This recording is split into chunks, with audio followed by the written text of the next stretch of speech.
Assalomu alaykum. O'zbekiston Respublikasi Qashqadaryo viloyati Kitob tumani Javuz qishloq dorivor o'simligi. Ismi kovrak.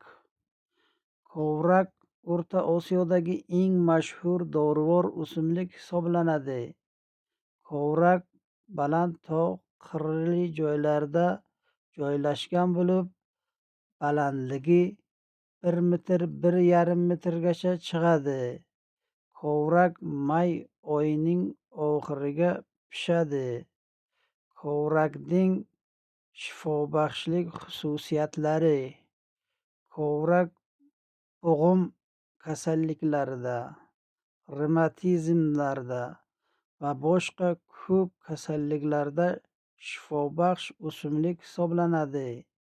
Bilmagan inson bilgan insonlardan so'raydi. Doktorlar tavsiyasiga ko'ra kam-kam iste'mol qilsak bo'ladi.